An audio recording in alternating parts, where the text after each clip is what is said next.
समय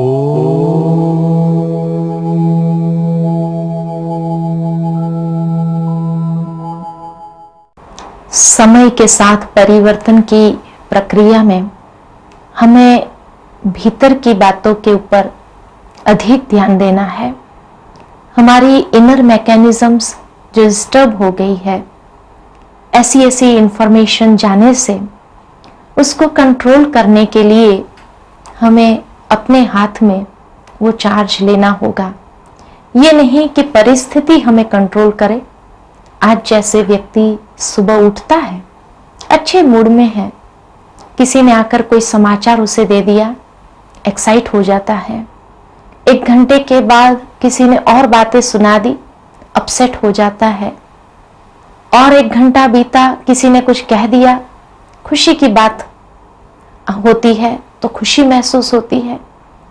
1 घंटे के बाद और किसी ने कुछ कह दिया, माइंड डिस्टर्ब हो गया। यानी घंटे घंटे पर मनुष्य की मन की स्थिति बदलती जाती है और परिस्थिति, लोग हमारे मन की स्थिति को कंट्रोल कर रहे हैं। इसीलिए ये कॉन्सिक्वेंसेस हम समझ ले कि my moods, attitudes, feelings are the results of the pattern of thoughts I create. So to change my mood और personality I have to change my pattern of thoughts। ये कॉन्सिक्वेंस है। इसीलिए सेल्फ मैनेजमेंट हमें ये बताता है कि किस प्रकार हमें सेल्फ अंडरस्टैंडिंग आवश्यक है। हमारी क्षमताओं के विषय में, हमारी इनर मैकेनिज्म्स के विषय में हमें समझ होना बहुत जरूरी है, जिसके माध्यम से ही हम सेल्फ रिफ्लेक्शन कर सकते हैं कि वो क्षमताएं हमारी किस दिशा में जा रही है या कौन उसको कंट्रोल कर रहा है, क्या हमारा कंट्रोल उसके ऊपर है। उसी के माध्यम से हम सेल्फ रिस्पेक्ट डेवलप कर सकते हैं और वो सेल्फ रिस्पेक्ट से ही सेल्फ ऑर्गेनाइजेशन हमारे अंदर आता है। जैसे आजकल की दुनिया के अंदर रिचार्जेबल बैटरीज होती है। वो रिचार्जेबल बैटरीज जैसे हम यूज करते जाते हैं डिस्चार्ज हो जाती है, फिर उसको चार्जर में रखते हैं और जैसा चार्जर होता है वैसे चार्जर में डालने से, सोर्स के साथ कनेक्शन देने से जब करंट फ्लो होता है तो रिचार्ज हो जाती है। अब ये डिस्चार्ज और रिचार्ज कैसे होती है, उसके पीछे एक सिंपल साइंटिफिक प्रिंसिपल है और वो साइंटिफिक प्रिंसिपल है कि जो उसके भीतर केमिकल कंपोनेंट्स हैं, वो केमिकल कंपोनेंट्स यूज करने से डिसऑर्गेनाइज्ड हो जाते हैं, अस्त व्यस्त हो जाते हैं। और इसीलिए जब चार्जर में डालते हैं तो चार्जर में डालने से वो करंट यानी शक्ति मिलने से वो केमिकल कंपोनेंट्स रीऑर्गेनाइज्ड हो जाते हैं। एंड ये रीऑर्गेनाइजेशन प्रोसेस को कहा रिचार्ज हो गया। इसी तरह हमारे भीतर मैकेनिज्म्स भी टोटली डिसऑर्गेनाइज्ड है। आज हम सोचते कुछ और है, बोलते कुछ और है, महसूस कुछ और करते हैं, भावनाएं कुछ और उत्पन्न होती है, करते कुछ और है, व्यवहार कुछ और है, माना कहीं पर भी ऑर्गेनाइजेशन नहीं है, टोटली डिसऑर्गेनाइजेशन है, क्योंकि भीतर शक्ति नहीं है। Meditation is the charger. और मेडिटेशन में बैठने से चार्ज नहीं हो जाते हैं, परंतु वो सोर्स के साथ हमें भी अपना कनेक्शन एस्टैब्लिश करना पड़ता है। और वो कनेक्शन एस्टैब्लिश हुआ, उसकी परख क्या कि हमारे भीतर की सिस्टम भी रीऑर्गेनाइज्ड होने लगती है। हमारे विचार, हमारी वाणी, हमारी भावना, हमारे फीलिंग्स, हमारे बिहेवियर सब कुछ ऑर्गेनाइज्ड होने लगता है, एक अलाइनमेंट में आने लगता है। उसी को कहा जाता है सेल्फ मैनेजमेंट, जिससे एक इंडिविजुअल इंप्रूवमेंट और हम दूसरों के लिए भी प्रेरणा का स्रोत बन जाते हैं। तो मेडिटेशन आज के युग में बहुत उपयोगी सिद्ध हुआ है। इसीलिए जापानीज लोगों ने भी मेडिटेशन को अपने मैनेजमेंट सिस्टम में एडॉप्ट किया है और काफी अच्छे रिजल्ट्स उन्होंने देखा है। लेकिन कई बार सुनते हैं कई लोगों से, कहते हैं मेडिटेशन तो करते आ रहे हैं लेकिन फिर भी कोई चेंज इतना महसूस नहीं होता है। हाँ, उस समय जब मेडिटेशन करते हैं उस समय एक पीस ऑफ माइंड, एक रिलैक्सेशन महसूस होता है, लेकिन उसके बाद फिर से भावनाएं हमारी डिस्टर्ब हो जाती है और दूसरे लोग हमारी भावनाओं को, हमारे विचारों को कंट्रोल करने लगते हैं। तो मेडिटेशन इज नॉट इनफ, लेकिन मेडिटेशन के साथ साथ spiritual wisdom is essential for self empowerment. जब तक सेल्फ एम्पावर नहीं किया तब तक मेडिटेशन उपयोगी सिद्ध नहीं होता है। जैसे ये शरीर को भी दो चीजें आवश्यक है, आराम भी चाहिए और भोजन भी चाहिए। अगर आराम कर लिया, भोजन नहीं लिया, तभी भी ठीक नहीं है।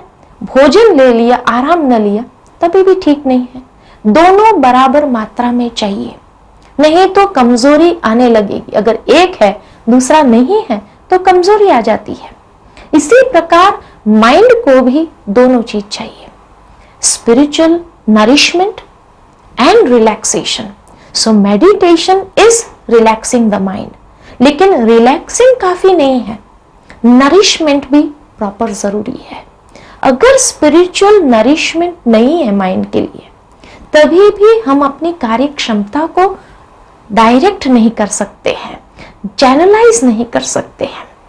तो मेडिटेशन क्या है और मेडिटेशन का रोल हमारे जीवन में वैल्यू सिस्टम को अवेकन करने के लिए क्या है, मूल्यों को किस आधार पर हम अपने जीवन में ले आ सकते हैं। तो meditation is a training that is given to the consciousness.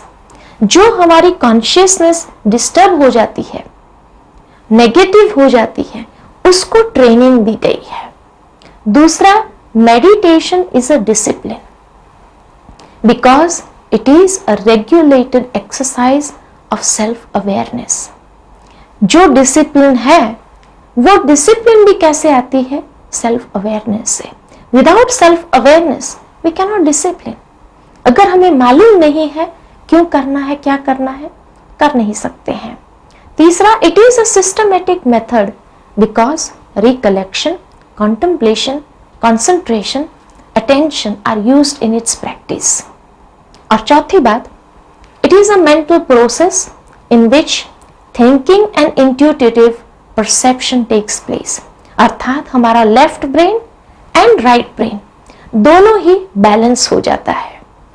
आज की दुनिया में हमारा लेफ्ट ब्रेन अधिक चलता है, लॉजिकल एंड रैशनल ज्यादा बन गए हैं, लेकिन इंट्यूशन बहुत कम काम करता है। इमोशनल एस्पेक्ट जो है ये इम्बैलेंस हो गया है। और पांचवी बात, it enables the mind to be channelised in a positive direction. इसीलिए मेडिटेशन की व्याख्या किसी ने बहुत सुंदर की है, the gathering of self knowledge and the dispelling of ignorance. क्योंकि बिना सेल्फ नॉलेज, बिना स्पिरिचुअल विजडम के वो इग्नोरेंस दूर नहीं होता है और मेडिटेशन प्रैक्टिकल नहीं है। Meditation is the pathway back to inner peace. जो हमारी वास्तविक नेचर है, जो हमारी वास्तविक स्थिति है, उस तरफ ले जाने के लिए एक रास्ता है। It is the restoration of love for your own self. अपने आप में वो प्यार हम जागृत करें, वो प्यार के स्वरूप बन जाए।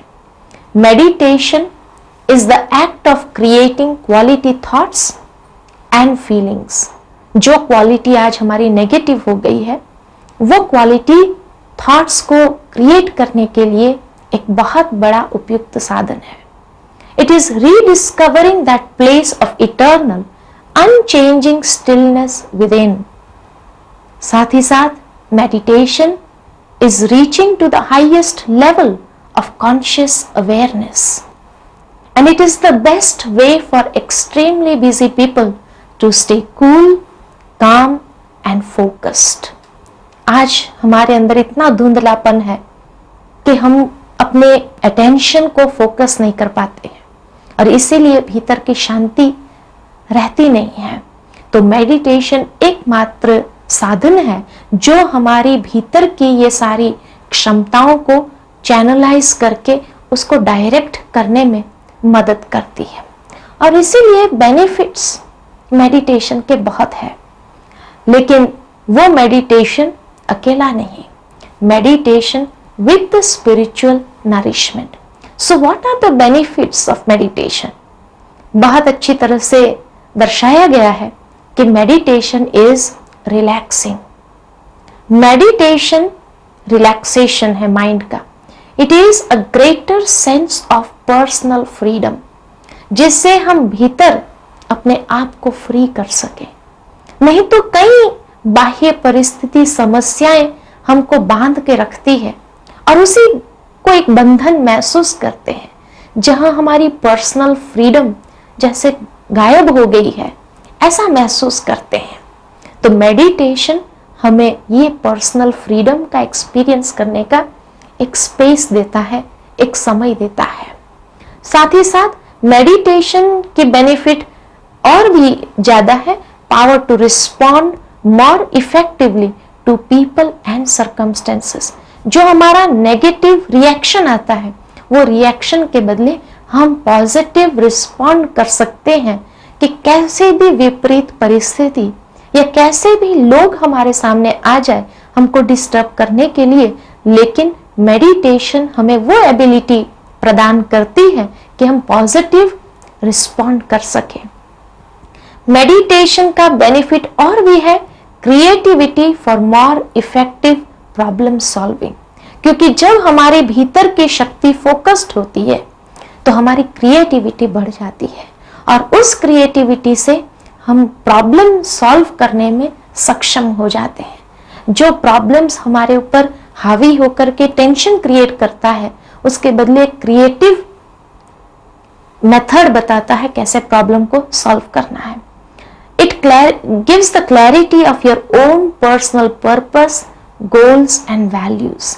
हमारे जीवन का उद्देश्य, हमारे मूल्य और हमारे गोल्स क्या है, डेस्टिनेशन क्या है, कहाँ हमें जाना है, क्या हमें करना है, उसके विषय में और क्लियर हमें एक समझ देता है।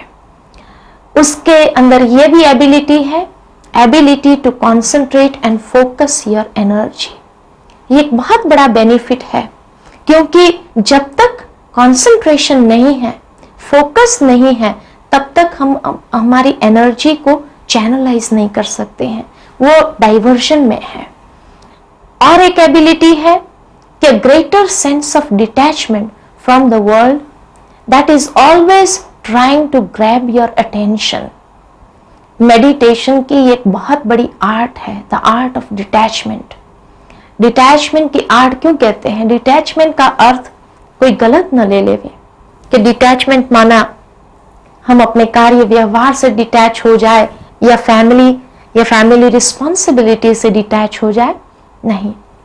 लेकिन जैसे अगर मिसाल देवे कि आज हम कुर्सी पर बैठे हैं और कुर्सी पर बैठे हैं और मैं पावरफुल हूं, कुर्सी के ऊपर बैठने वाली, कुर्सी मुझे कंट्रोल नहीं कर रही है, मेरा कंट्रोल कुर्सी पर है। परंतु अगर हम बहुत अटैच हो जाए कुर्सी से और हम डिटैच नहीं हो सकते हैं, उससे अलग नहीं हो सकते हैं, और अगर मुझे अपने स्थान से गेट तक भी जाना है तो कैसे हम जाएंगे? कुर्सी से डिटैच नहीं हो सकते, माना कुर्सी को साथ लेकर जाना पड़ेगा। और जब कुर्सी के साथ हम चलते हैं तो आप सोच सकते हैं हमारा बॉडी पोस्चर क्या हो सकता है, कितनी एनर्जी हमें इन्वेस्ट करनी पड़ती है, कितना टाइम कंज्यूम हो जाता है, और उस टाइम, एनर्जी, मेहनत और बॉडी पोस्चर टोटल डिस्टर्ब हो जाता है। अगर हम इतना ही ये आर्ट को जान ले कि कुर्सी से डिटैच हो जाए, और अगर कुर्सी को ले भी जाना है गेट तक तो उठाकर ले ले, तो उसमें टाइम भी कम, एनर्जी कम और हमारा बॉडी पोस्चर भी ठीक रहता है। बस यही डिटैचमेंट की बात है कि कुछ समय भी हम अपने आप के लिए निकालें और हमारी जो पर्सनैलिटी है उससे हम अपने आप को डिटैच करें। क्योंकि आज हम अपने ये फिजिकल बॉडी या फिजिकल पर्सनैलिटी से इतने अटैच हो गए हैं कि वहां तक कि हम अपना पूरा आइडेंटिफिकेशन भी उसी के साथ देने लगे हैं कि यही मैं हूं। जैसे एक बार एक व्यक्ति को पूछा गया कि आप कौन हैं, तो उसने बताया कि मैं इस प्रोजेक्ट का चीफ इंजीनियर हूं। फिर उसको पूछा गया कि हमने ये नहीं पूछा कि आप क्या कर रहे हो, हमने पूछा कि आप कौन हो। उसने अपना पूरा बायोडेटा दे दिया। उसको कहा कि शायद आप मेरी बात को समझे नहीं। फिर उसको अलग ढंग से रख करके कहा कि 2 मास के बाद आप रिटायर हो जाएंगे, आप बिल्कुल चीफ इंजीनियर रहेंगे नहीं, उस समय आप कौन होंगे? तो वो सोच करके बोलता है एक्स चीफ इंजीनियर। माना आज हमारी पूरी अटेंशन या पूरा आइडेंटिफिकेशन भी उस लेबल्स के साथ जुड़ा हुआ है कि वहां भी हम अपने आप को डिटैच नहीं कर पाते हैं। मेडिटेशन माना जो हमारी वास्तविकता है उसमें हम स्थित हो जाए और जो हमने प्राप्त किया है, एक्वायर किया है, कुछ क्षण के लिए भी अपने को उस पर्सनालिटी से डिटैच करें, तो हमारा टाइम, हमारी एनर्जी, हमारी टोटल जो पोटेंशियल है उसको सही रूप से चैनलाइज कर सकेंगे। तो ये एक बहुत सुंदर कला मेडिटेशन हमें सिखाती है, द आर्ट ऑफ डिटैचमेंट। साथ ही साथ the ability to self reflect and deepen your personal learning. जो कुछ भी हम सीखते जाते हैं जीवन में, उसके ऊपर रिफ्लेक्शन करना और उसके आधार पर हम अपनी पर्सनल लर्निंग को बढ़ाएं, ये एबिलिटी मेडिटेशन देती है। तो ये सारे बेनिफिट्स हैं मेडिटेशन के, जिन बेनिफिट्स के माध्यम से आज कई लोगों ने इसके ऊपर रिसर्च भी किया है और रिसर्च करके यही देखा गया है कि साइकोलॉजिकली एंड फिजियोलॉजिकली दोनों रूप से व्यक्ति को स्टेबल, बैलेंस्ड रखता है, जिससे उसकी एफिशिएंसी बढ़ जाती है और एफिशिएंसी बढ़ने के कारण उसकी इफेक्टिवनेस ज़्यादा होती है और उसकी क्रिएटिविटी और ज़्यादा होती है। तो मेडिटेशन के लिए 4 स्टेजेस हैं, जो 4 स्टेजेस के माध्यम से हम मेडिटेशन करते हैं। पहली स्टेज है जिसको कहते हैं विड्रॉइंग द सेल्फ। विड्रॉ कहाँ से करना है? जैसे कहा, कोई चीज से नहीं, रिस्पॉन्सिबिलिटी से नहीं, लेकिन विड्रॉ करना है from the outer being and external influences and situations, scenes. उससे हम अपने आप को थोड़ी देर के लिए भी अपने अटेंशन को दूर करें, विड्रॉ कर लें। उसके बाद दूसरी स्टेज है जिसको कहा कॉन्टेम्पलेशन। और contemplation on the inner self, हमारी वास्तविकता के ऊपर हम अपने मन को एकाग्र करें, फोकस करें as a point of light and energy. एक शक्ति है जो प्रकाश स्वरूप है and radiate positive energy waves. ये महसूस करें कि मैं वो शक्ति हूं जो पॉजिटिव हूं और पॉजिटिव एनर्जी वेव्स मैं रेडिएट कर रही हूं। उसके बाद तीसरी स्टेज है जिसको कहते हैं कॉन्सेंट्रेशन। कॉन्टेम्पलेशन के बाद आती है कॉन्सेंट्रेशन।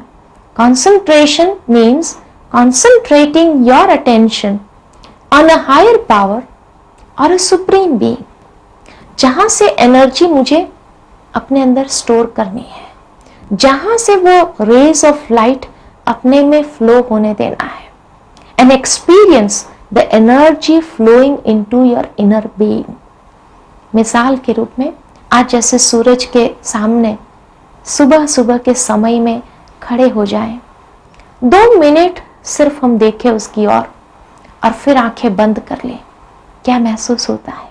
ऐसे लगता है सूरज की किरणें सारे हमारे भीतर पेनेट्रेट हो रही है और सारे बॉडी को भी वार्मथ दे रही है, गर्माइश दे रही है।